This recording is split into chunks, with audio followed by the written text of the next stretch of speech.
Doutor Eugênio, me ouve bem? Estou ouvindo, sim.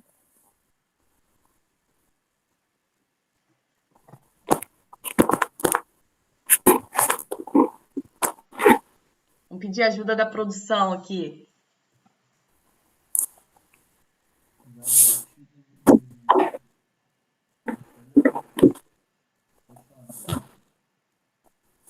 Eu vou deixar o Instagram aqui. Olá, galera! Eu não tô conseguindo chamar o Dr. Eugênio aqui para o Instagram. Não tá dando certo.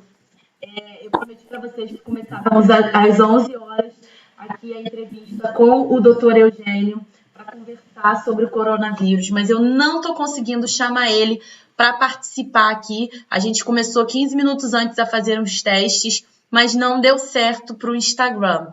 Eu não sei o que estava acontecendo. Vocês primeiro o vídeo ficou pausado, depois eu não conseguia chamar. Daí ele conseguiu me enviar o convite, ele apareceu, eu conseguia vê-lo, mas vocês não estavam conseguindo me ver daí. Então, quem for chegando, tiver dúvidas sobre coronavírus, já vai formulando aí a sua pergunta, que é para a gente começar essa conversa. Doutor Eugênio já está ao vivo lá no canal do YouTube.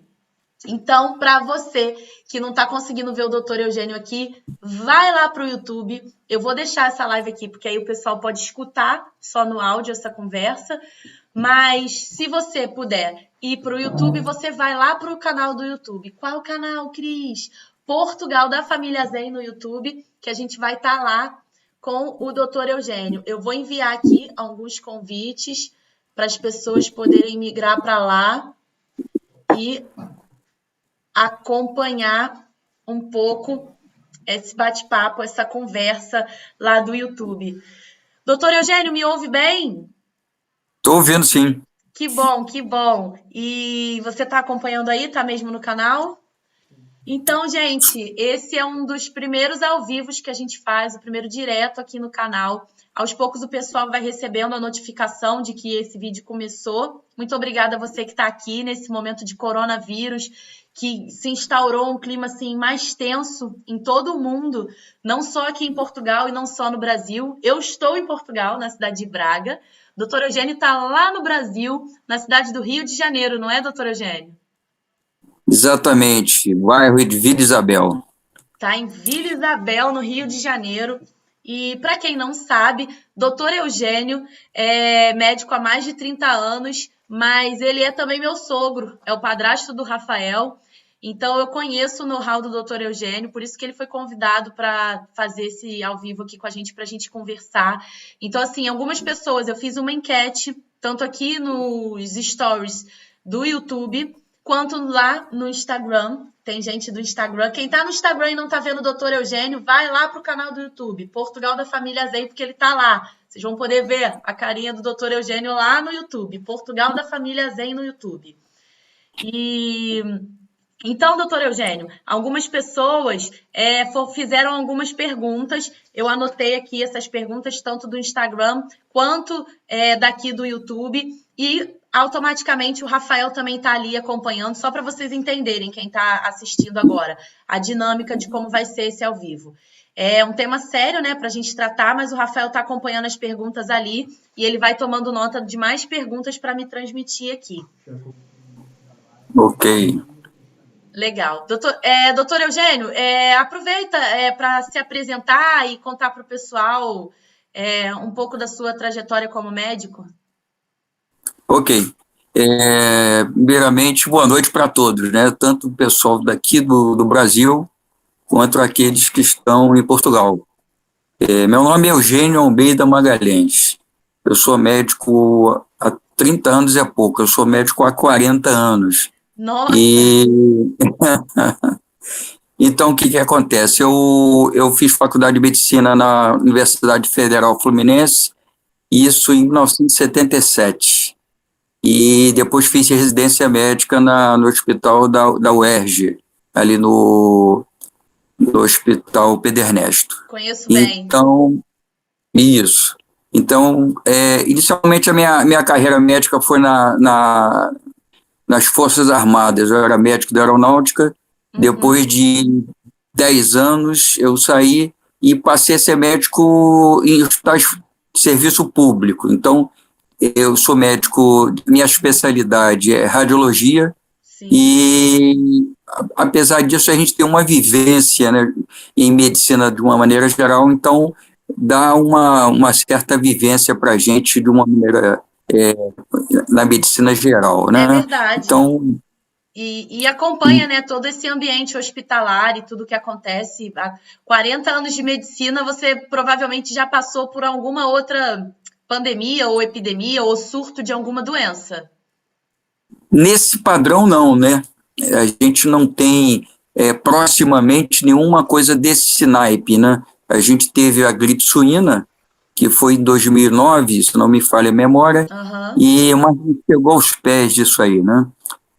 Nós estamos agora numa situação bem crítica, né? É uma pandemia realmente, né? Pegou o mundo inteiro e nesse padrão a gente só faz referência da peste negra, né? Que foi isso em 1300, e lá vai fumaça, né? 340, 350, Já é há muito muito tempo. tempo atrás, e a gripe espanhola. Isso já foi 1918, né? Então, Sim. proximamente a gente não tem referência de uma coisa parecida, apesar de que, naqueles casos, foram milhões e milhões de pessoas que morreram, né? Foi coisa de 100, 200 milhões de pessoas. Então, de pessoas foi bem, pelo menos até agora, né? A gente espera que fique nisso mesmo, mas Sim. comparativamente foi bem menos pessoas, né? Mas para a primeira pergunta, que é algo que tem deixado as pessoas assim bastante preocupadas, foi a pergunta da Silvânia Mello. Ela foi a primeira a fazer uma pergunta, que ela perguntou por quanto tempo esse vírus novo, que é o coronavírus, se mantém vivo em objetos. Porque as pessoas já entenderam que é necessário higiene, lavar as mãos, álcool gel, higienizar, mas existe essa preocupação dos objetos que transmitem. Por exemplo, se alguém que está contaminado toca no celular ou num saco plástico, pode transmitir também? O que é que acontece? Nós estamos ainda num período que e qualquer afirmação não é totalmente certa, porque a gente tem muito pouco tempo de experiência com esse vírus, né? Então, o que que acontece? O pessoal começa a fazer estatisticamente referências, né? Mas, de uma maneira geral, a gente pode dizer que entre 3 horas e 3 dias é o período que o vírus morre independente do material. Tem Ok. pessoas que estão classificando assim muito específica matematicamente, né? Tantas horas e tantos minutos e tantos segundos em determinada Sim. estrutura. Eu acho que é um pouco exagero isso aí. Não tem como ter essa referência. É muito pouco tempo de doença para ter essas referências, né? Então, o que eu acho é o seguinte, que tem que se ter cuidado de não se contaminar, e o que se achou é que no prazo máximo de 3 dias, independente do local onde foi contaminado, já Uhum. houve a morte do vírus. Então, Ale, pessoal que está chegando aqui no Instagram, a Wilza, nós estamos ao vivo lá no YouTube também, tá? Eu não consegui chamar o doutor Eugênio aqui para aparecer, mas se você quiser deixar suas perguntas, o Rafael está monitorando. E se você puder e quiser também migrar lá para o canal do YouTube, é Portugal da Família Azen no YouTube, tá? E o doutor Eugênio é médico, está respondendo a perguntas a respeito do coronavírus.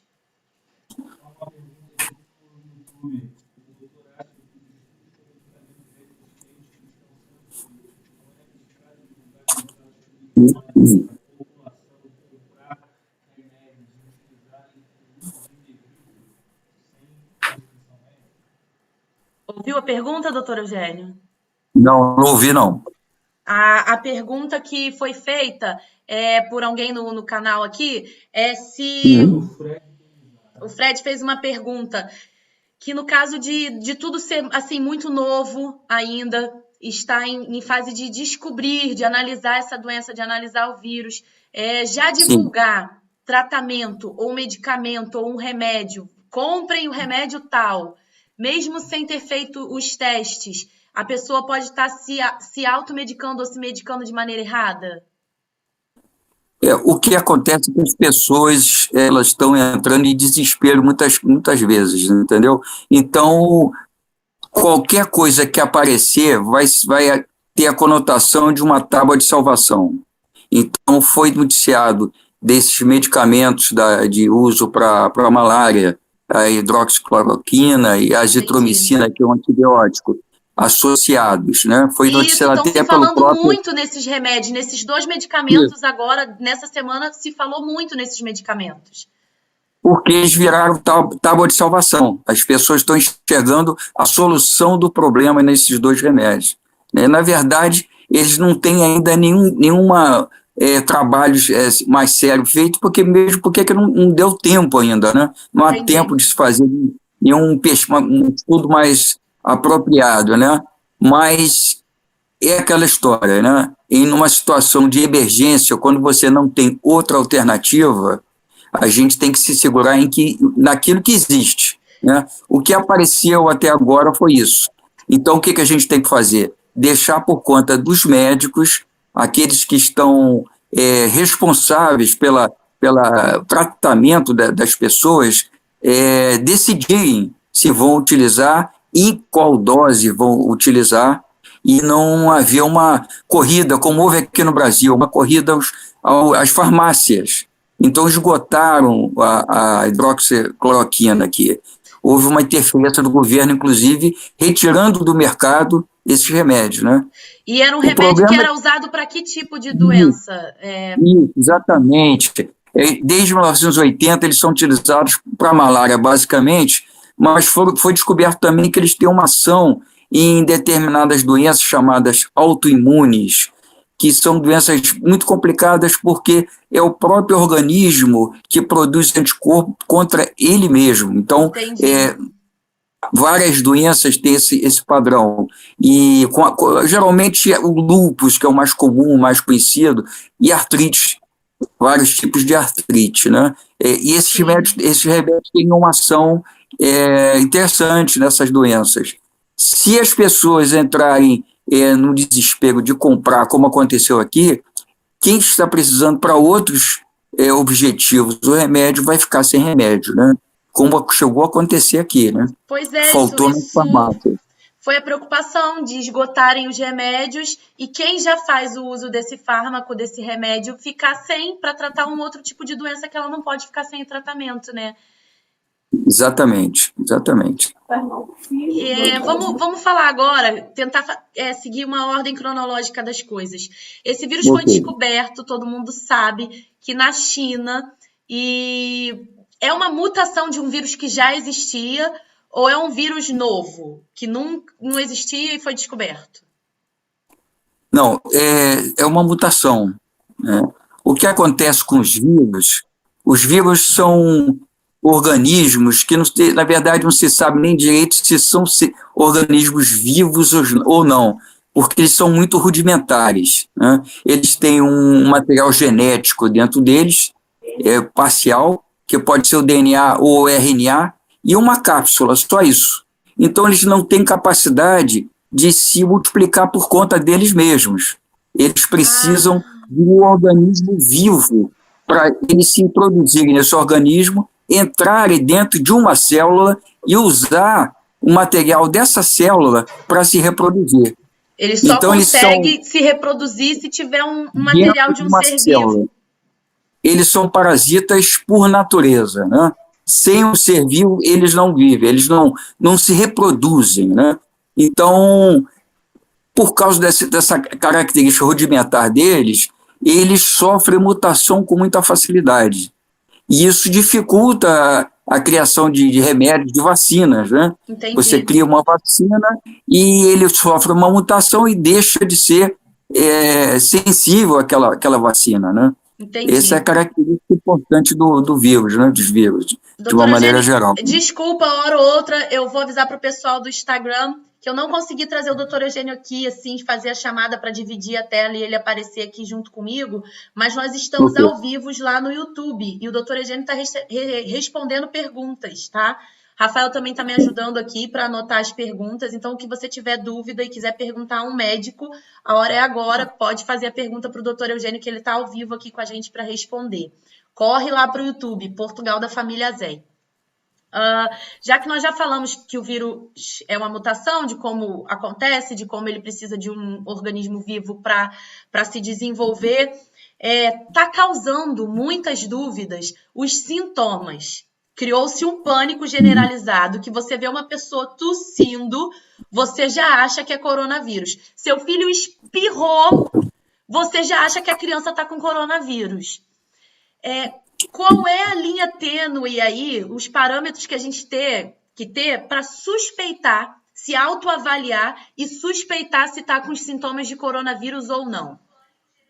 É interessante essa questão, a gente levantar o seguinte, que existem graus de sintomas, vamos dizer assim, nas pessoas. Então, você pode ter desde a situação em que a pessoa não sente absolutamente nada, está assintomática e está com vírus dentro dela, né? Por algum mecanismo que não se sabe exatamente como, o vírus ele não se desenvolve na pessoa. Então, esse é o primeiro estágio, vamos dizer assim, de infecção. Você tem pessoas que têm sintomas leves, você tem pessoas que têm sintomas moderados e sintomas graves, né? Então, existe uma graduação em relação a sintomas. Os sintomas, de uma maneira geral, eles são parecidos como de uma gripe, né? Tosse, uma tosse geralmente seca, né? Não é uma tosse produtiva, né? Que tenha secreção, e normalmente quando o sintoma já está, a febre, né? Eu esqueci da febre. A febre é importante. Então, tosse seca e febre, né? Isso aí é parecido com muitas gripes, como a gente já está acostumado, né? Exatamente. Então, é complicado a gente fazer o diagnóstico diferencial sem ter recurso de laboratório, sem ter um recurso maior, né? Mas o que chama a atenção? O que a gente tem que prestar atenção? Há duas coisas. Primeiro, a febre. Sim. As gripes podem dar febre, mas não necessariamente. A gente tem um mundo de gripe aí sem febre nenhuma. Agora, o principal, e a tosse seca, né? Mas o principal é a falta de ar, Sim. Né?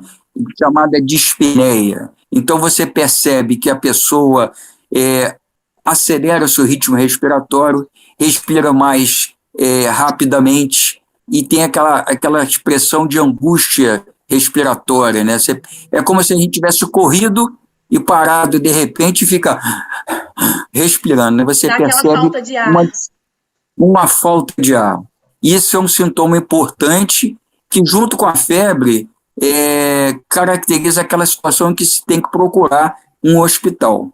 Né? Okay. Como é que está aí no Brasil? Aqui em Portugal disponibilizou uma linha de telefone que é para as pessoas que suspeitam do caso. O indicado é ela primeiro ligar para esse atendimento e ali descrever quais são os sintomas que ela tem para só depois procurar um hospital. Aí no Brasil a pessoa teve esses sintomas, ela vai direto ao hospital?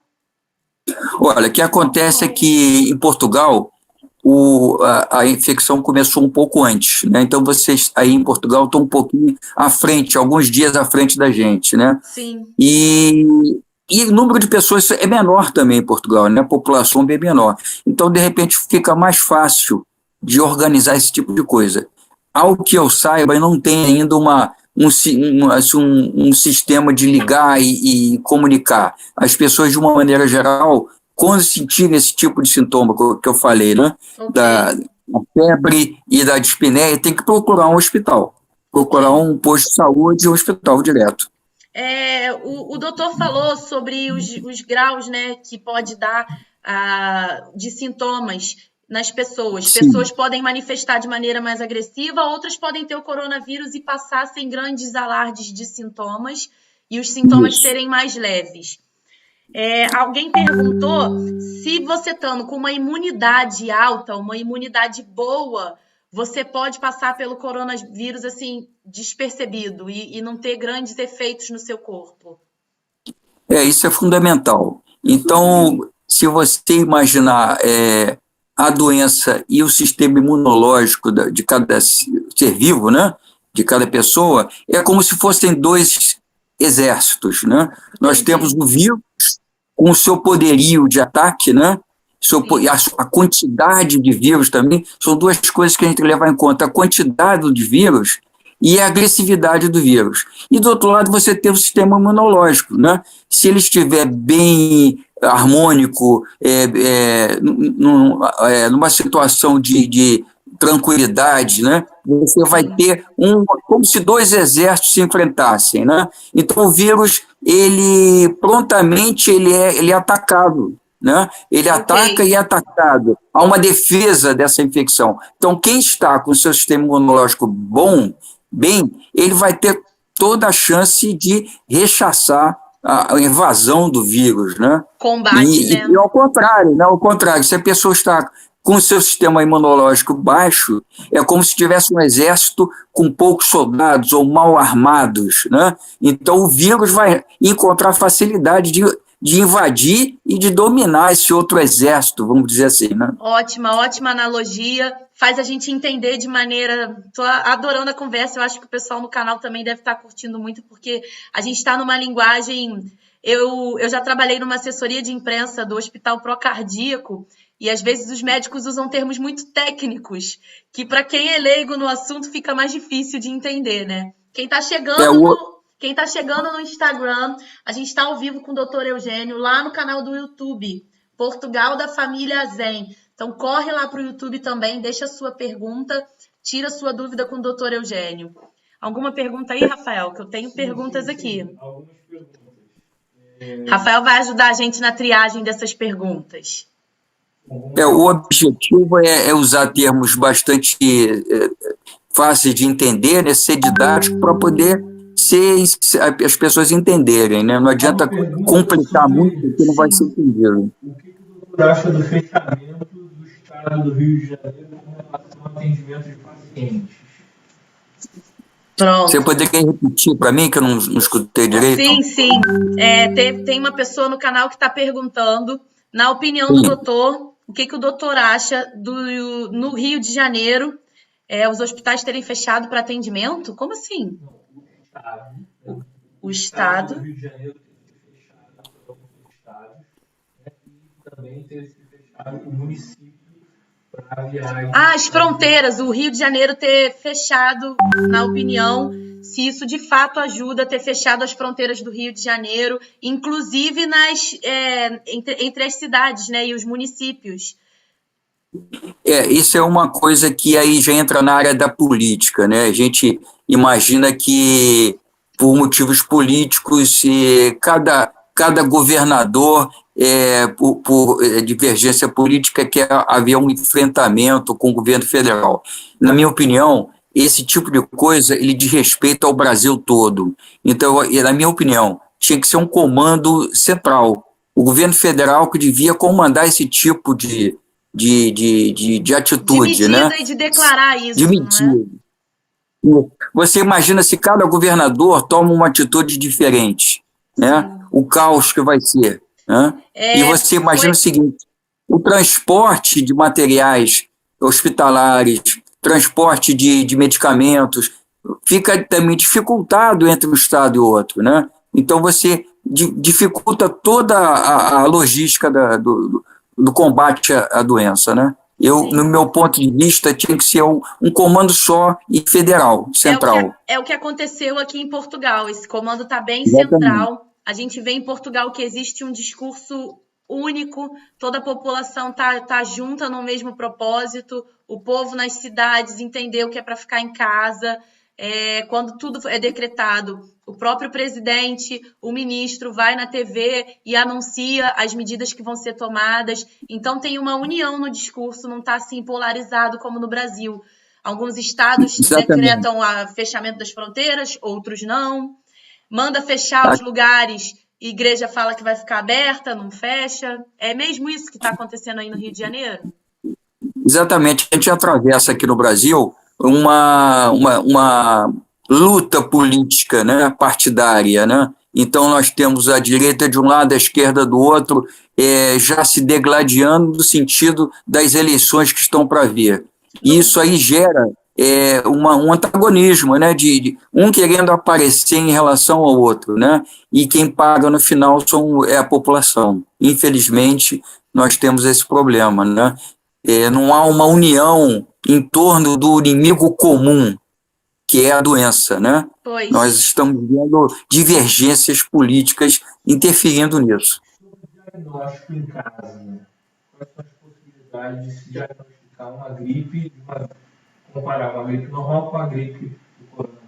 Sim, nós conversamos sobre isso aqui na live, sim, que era as diferenças, a questão de quando saber, quando procurar o hospital ou não. Mas quando a gente estava falando sobre o vírus, né, que ele precisa estar num corpo vivo para se desenvolver, as pessoas têm dito também que o vírus não fica nessa região da cabeça. O interesse dele é o pulmão. É por isso que ele é tão agressivo no quesito problemas respiratórios, a temida pneumonia grave e as pneumonias que ele pode acarretar. Ele vai mesmo direto para o pulmão? O que acontece? Essa doença ela faz parte de um grupo de doenças que causam a chamada insuficiência respiratória aguda. O que vem a seguir? A dificuldade de doenças que causam dificuldade de respirar, dificuldade respiratória, né? Tem dois sistemas a gente pode ter como assim agudos, fundamentais no ser humano: é o respiratório e o pulmonar, e o respiratório e o cardíaco, né? Então, como se fala, houve uma parada cardiorrespiratória. O que significa? Que a pessoa morreu porque parou de respirar e o coração parou de bater. São dois sistemas que, se derem problema, levam a óbito muito rapidamente. Então, esse vírus ele tem uma preferência do aparelho respiratório, né? Sim. O que acontece? Ele, através do nariz, da boca, né, ele vai até o sistema respiratório através da traqueia, que é o caminho, né, que o ar toma quando ele vai até o final do pulmão, que são os alvéolos, né? Okay. Então, mesmo caminho que o ar faz, o vírus faz. E ele vai cada vez mais profundamente na divisão dos brônquios, até chegar no finalzinho, onde nós temos aqueles saquinhos chamados alvéolos. Nesses saquinhos respiratórios, há a troca gasosa entre o CO2 e o oxigênio. Então, o ar que está saturado de CO2, ele chega até os alvéolos, joga o CO2 através da parede dos alvéolos para dentro dos vasos fininhos, que estão ali também muito divididos, e o vaso manda em troca o oxigênio. Essa troca é feita na parte terminal do pulmão. E é exatamente aí, nessa região, que o vírus se implanta, né? Ele vai se implantar nas célulazinhas ali daquela região e vai na parede dos bronquíolos fininhos, vai determinar um processo inflamatório. Esse processo inflamatório ele vai dificultar essa troca gasosa. E daí começa gradativamente a dificuldade entre fazer essa troca entre o oxigênio e o CO2. Entendi. Por causa do processo inflamatório. Ele faz uma barreira entre o vaso e a luz do alvéolo. Isso dificulta a troca gasosa. Ele bloqueia a passagem dessa troca gasosa, seria isso? É um bloqueio. Todo o processo inflamatório, ele causa um aumento. Se a gente, por exemplo, imagina um ferimento, um furúnculo, né? Você vê que tem aumento de volume, você vê que tem aumento, hiperemia, aumento de quantidade de sangue naquela região. Isso é mediado pelo processo inflamatório, né? O sistema, o nosso sangue, ele é composto de glóbulos vermelhos, das hemácias, né? Que carregam o oxigênio, e os glóbulos brancos, que são os leucócitos. Os leucócitos, numa situação de infecção, eles lançam mão das suas células para aquela região que está inflamada.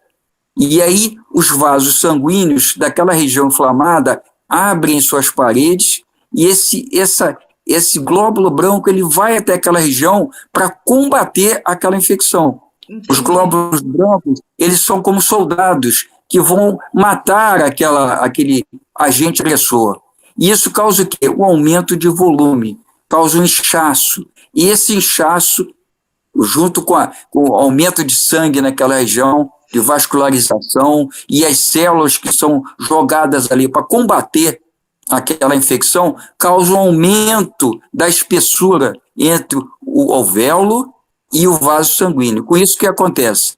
O oxigênio já não consegue passar essa barreira. Cada vez mais há uma dificuldade maior nessa passagem. E aí vem o quê? A dispneia, a falta de ar. Quanto maior o processo... A dispneia? A dispneia?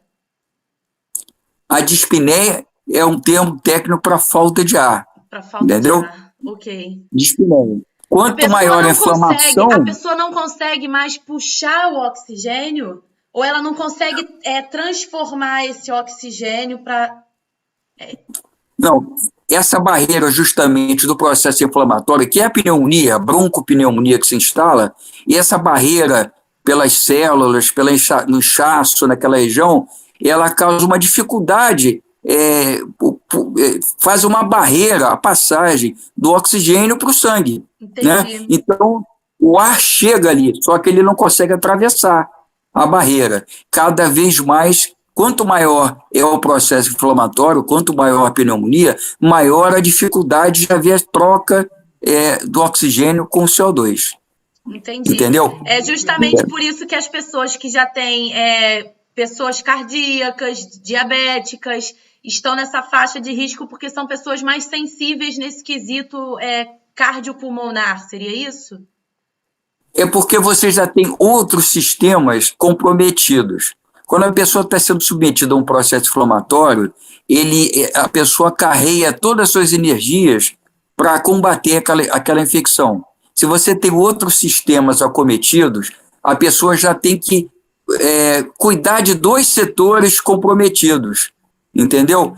Você não está lutando só num campo de batalha, você está lutando em 2 ou 3 campos de batalha. Isso tudo sobrecarrega a pessoa, e a pessoa fica debilitada, a imunidade cai, entendeu? Isso tudo contribui para dificultar ver o combate eficaz daquele problema.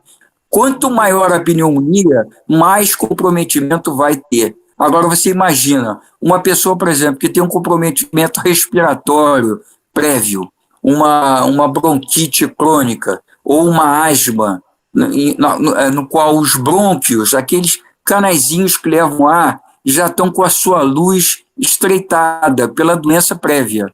Então o ar já chega com dificuldade lá embaixo. Então você vai somar a dificuldade anterior de chegar com a dificuldade de fazer a troca gasosa. Então essas pessoas são muito mais suscetíveis a ter um agravamento respiratório. Entendi. São 3 perguntas aqui. A primeira pergunta é com relação à máscara. Temos 3 perguntas. Se a máscara, ela ajuda no combate a pessoa que não está doente na utilização em lugares públicos com muita gente. Pronto.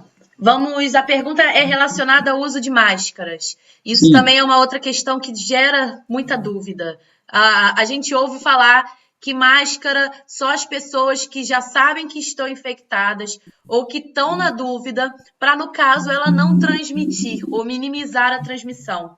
A pessoa que está saudável e vai precisar estar na rua, vai precisar se locomover até o trabalho, vai precisar ir no mercado, ela usa máscara para se proteger? É uma proteção também para não se contaminar? A Organização Mundial de Saúde, ela diz que exatamente isso, que você deve deixar a máscara para pessoas que já estão contaminadas, até pelo fato de haver o desaparecimento do produto no mercado, né? Sim. Então, teoricamente, as pessoas que estão sãs, elas não vão se proteger muito, porque vamos dizer, uma pessoa que espirra ou que tosse em cima dela, aquela máscara vai proteger só a região do rosto. Toda a sua roupa, braço e outras áreas do corpo vão ser contaminadas. Então, Parece até uma coisa óbvia, mas o vírus também fica instalado na roupa da pessoa, não é isso? exatamente. Agora, o que aconteceu na China? Todo mundo estava usando máscara, né? Então, os chineses falam o seguinte: pode falar o que quiser, mas nós vamos continuar usando máscara. O que eu acho? Eu acho que, mesmo que você esteja protegendo só o seu rosto com a máscara, é uma barreira. Ela pode ser uma barreira menor, mas é uma barreira. Você vai deixar de respirar com tanta intensidade aquele vírus quanto você Sim. respiraria se tivesse sem máscara. A questão é o material sumir do mercado. Essa é a questão. Tem que Então, haver quando se está... consciência. Já deram também, Isso, já existem vários tutoriais aí na internet das pessoas ensinando como fazer uma máscara. Com isso. um lenço qualquer, com um pedaço de pano. É eficiente da mesma forma? Oi?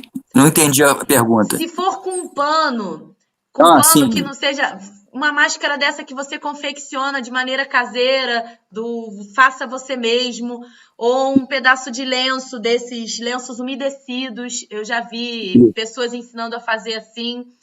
Tem a mesma eficácia de proteção? A gente vê na internet as coisas mais mirabolantes possíveis, né? A gente viu aqui, até por conta de ser piada, mas a pessoa que postou não estava fazendo piada. Uma senhora que botou uma calcinha tampando o rosto para servir de máscara, né? E ela dando Para os portugueses e portuguesas que estão sempre aqui as no canal, cuecas, ela fez, eu já vi esse vídeo, uma senhora que colocou uma cueca. Ela pegou as as cuecas e fez cuecas. máscara, porque não encontrou nas farmácias para comprar. Pegou uma cueca e ela dizia ainda no vídeo que era novinha, que estava limpinha. Acabou de comprar.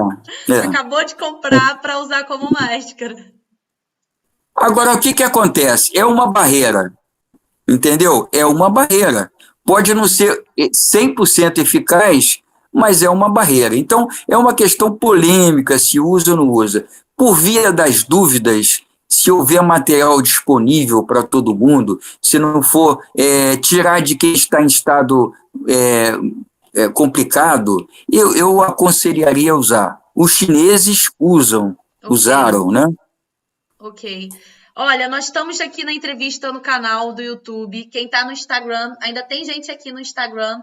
Quem está no Instagram e puder migrar lá para o YouTube, a gente está tirando as dúvidas. Se vocês estiverem conseguindo ouvir aqui, tudo bem, continua aí no Instagram acompanhando a conversa, o áudio da conversa. A doutora Eugênia está respondendo as perguntas sobre coronavírus aqui em Portugal e no Brasil.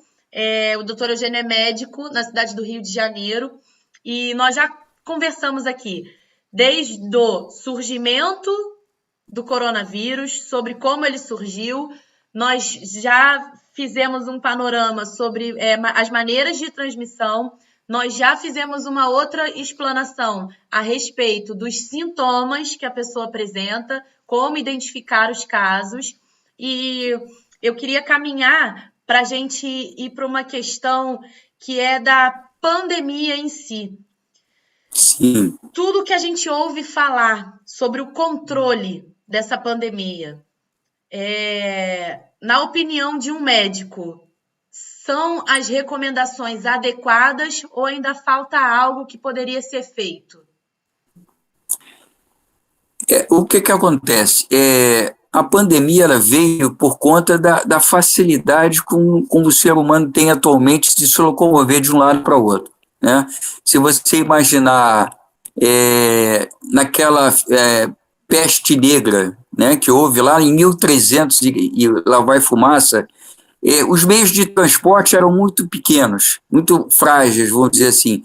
Eram barcos, né, navios que disponíveis.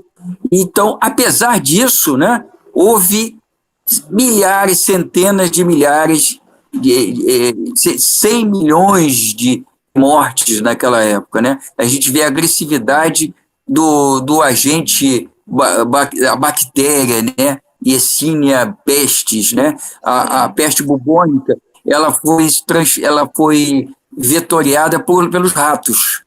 Os ratos tinham essa bactéria e a infestação de ratos levou à peste negra. Então, naquela época, o sistema de higiene, de tratamento Também das coisas, favorecia, não é? não existia nada, né? As pessoas não tinham a menor ideia de que estava acontecendo.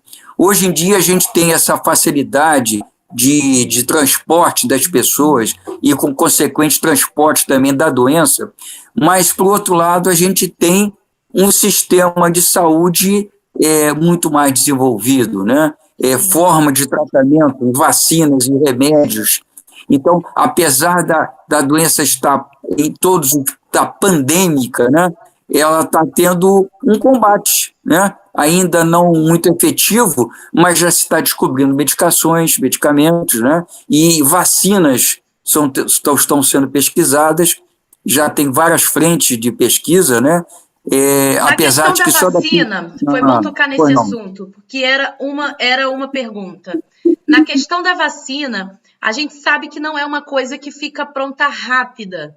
Você tem aí a fase dos testes, depois dos testes você tem que aprovar para ela ir para o mercado, até ela chegar, vamos dizer assim, na ponta, que é nos hospitais para ser usada, é nos postos de saúde para fazer uma campanha de vacinação, leva um tempo. Qual seria o tempo, por exemplo, se hoje algum país dissesse encontramos a vacina, para essa vacina estar lá no posto de saúde, para essa vacina estar lá no hospital?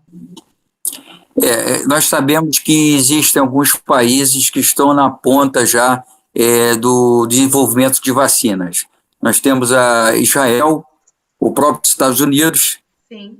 E a China mesmo, estão desenvolvendo uma vacina. Só que existe, como você falou, né? Existe um tempo para se desenvolver esse processo.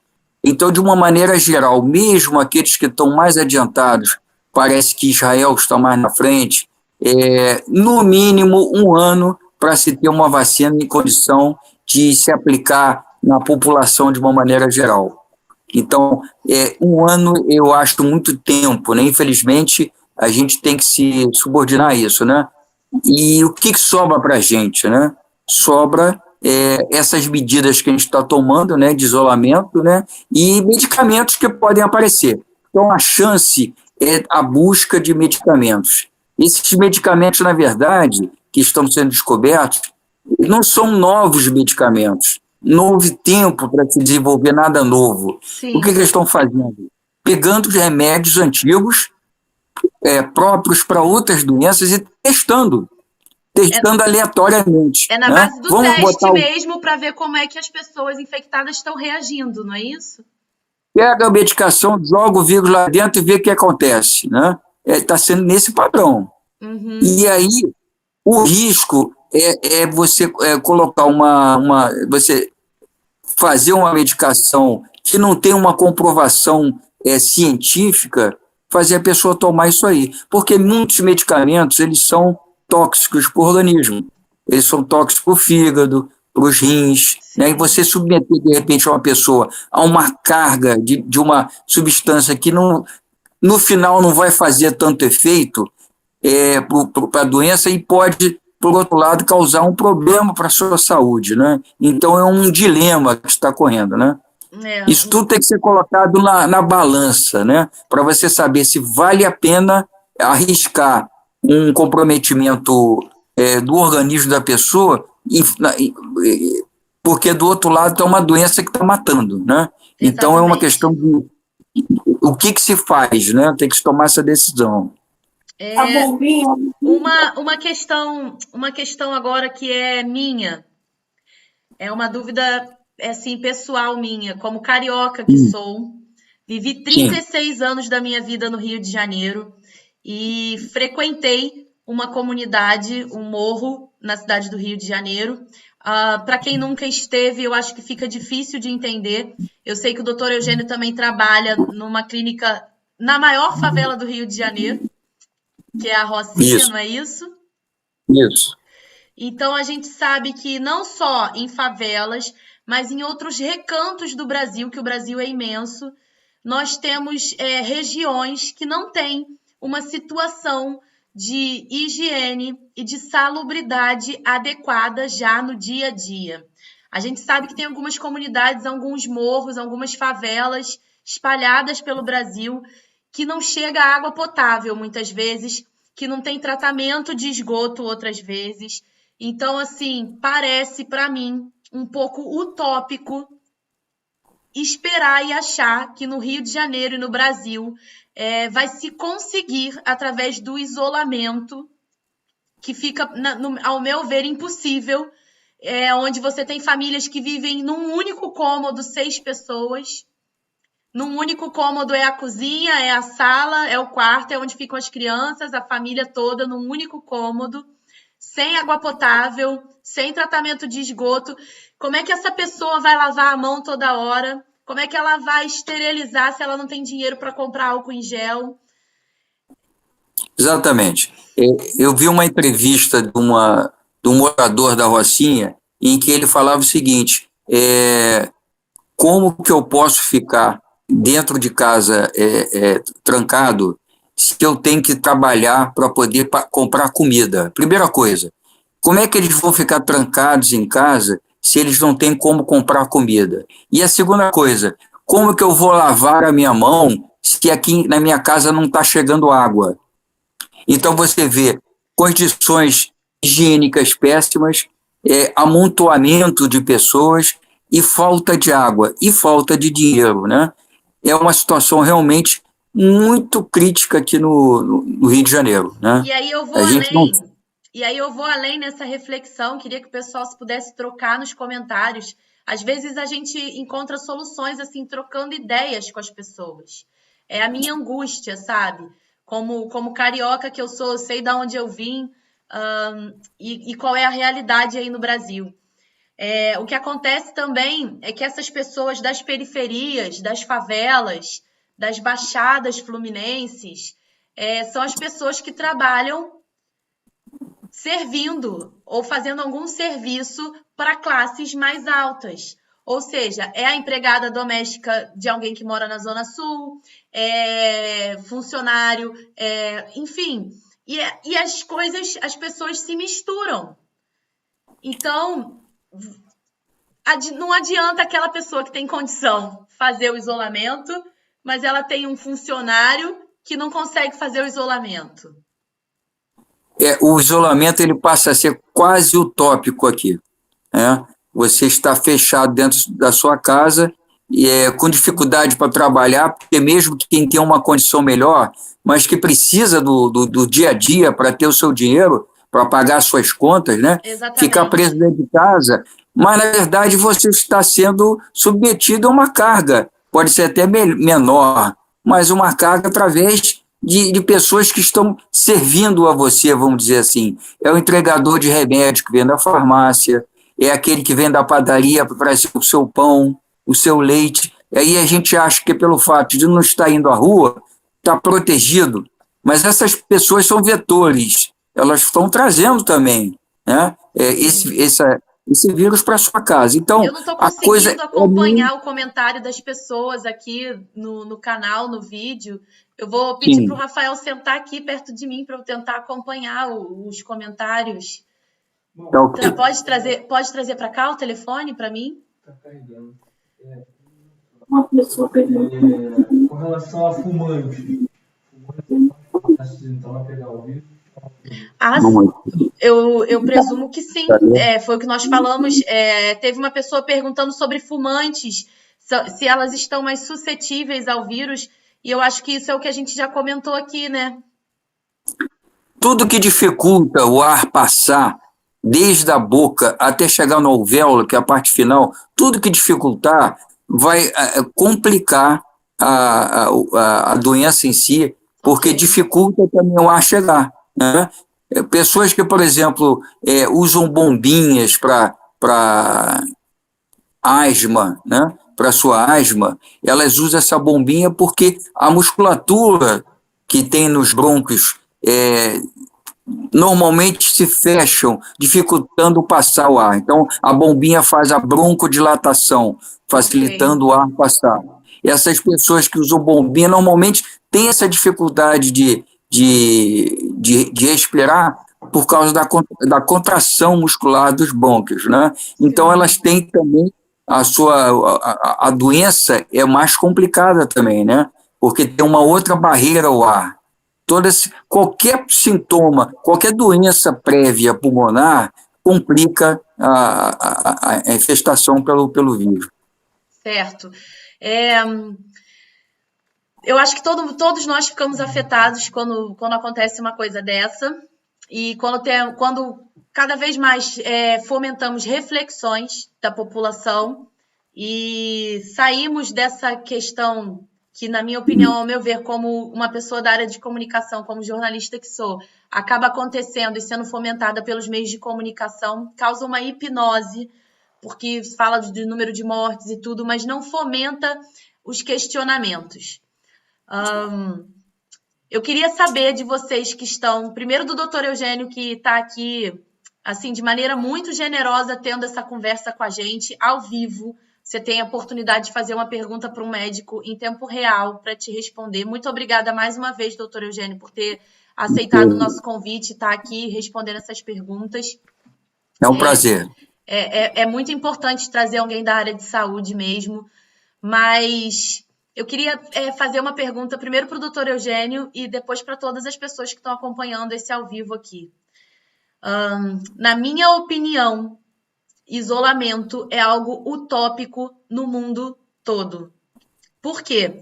Uma vez que você pode, a recomendação é ficar em casa, mas você precisa dos serviços essenciais.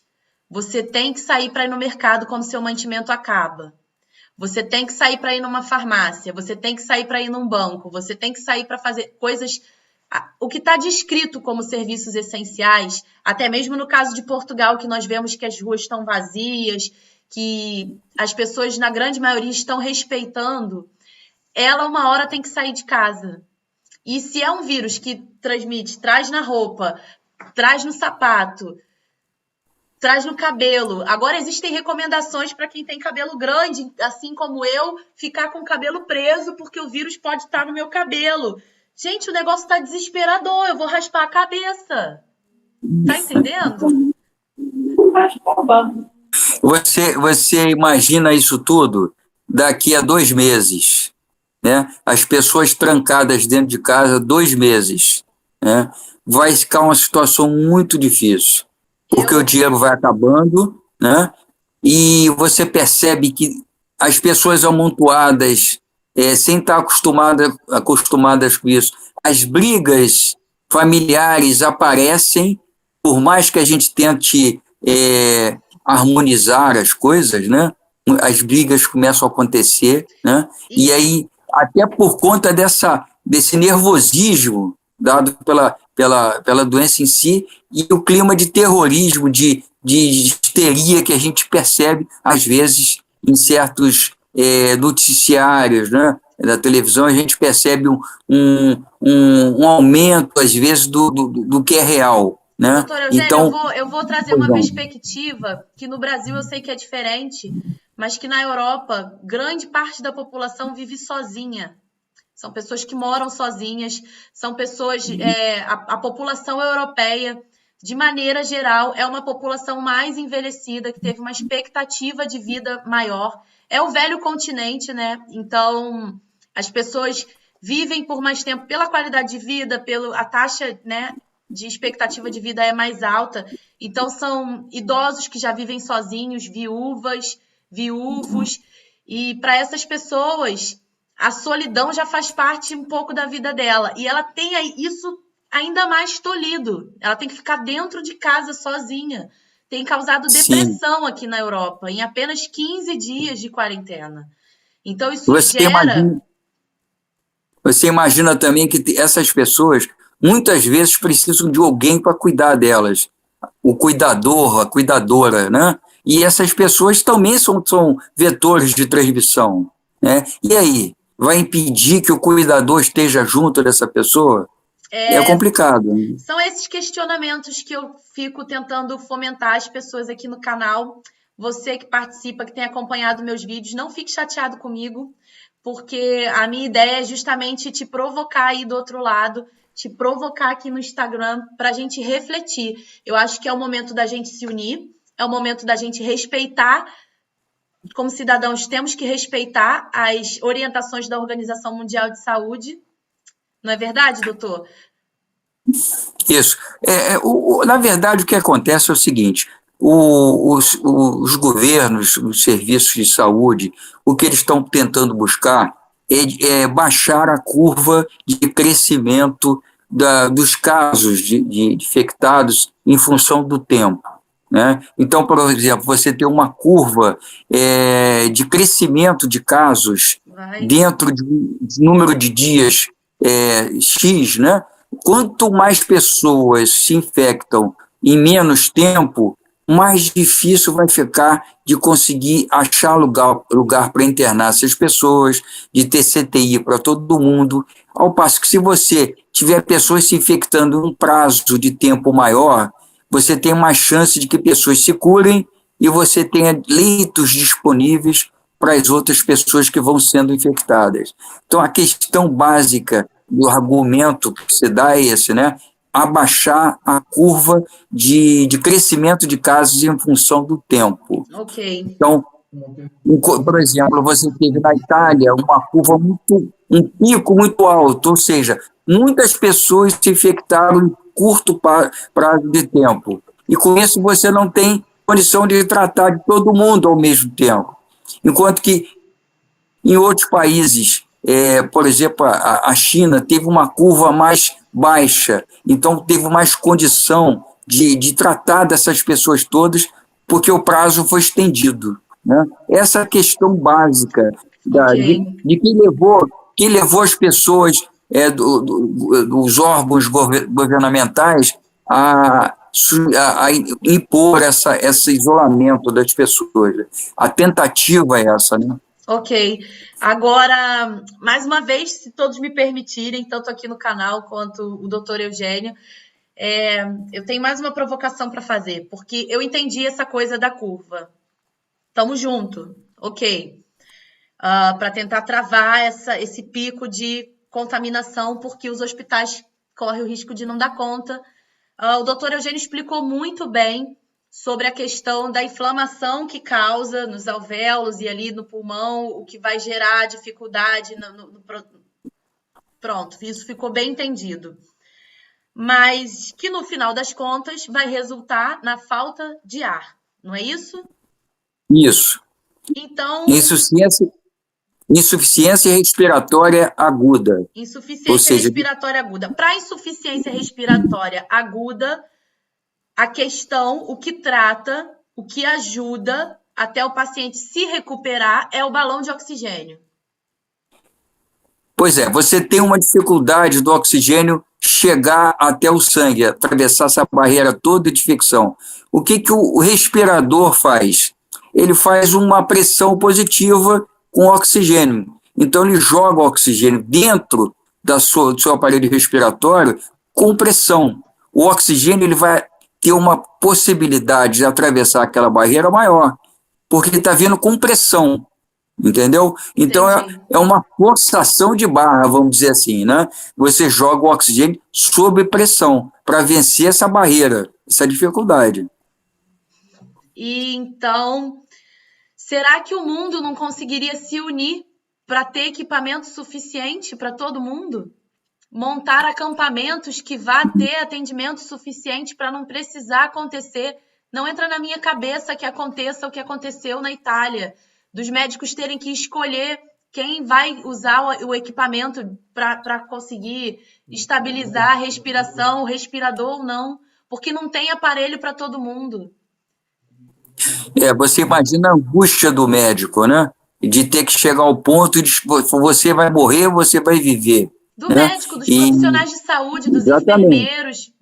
A gente vê fotos de médicos chorando, né? Médicos desesperados com aquilo que foi feito, né? Porque, na verdade, ele causou, entre aspas, a morte de uma pessoa. Se você deixa de tratar uma pessoa, você está causando a morte dela. Que o médico faz na profissão. É um dilema muito difícil de se resolver, né? Então, é justamente porque lá na Itália houve essa curva, esse pico de curva muito alto. Agora, cabe perguntar, né? Será que não tinha outros países que poderiam ter fornecido material, né? Será que não houve uma união necessária para poder cobrir isso aí? Então, a gente não sabe como pensar sobre isso, né? Exatamente. Doutor Eugênio, muito obrigada. Sim. Foi uma Não. conversa riquíssima. Nós estamos aqui há 1 hora. Deixa eu ver. Sim, nós estamos aqui conversando há 1 hora.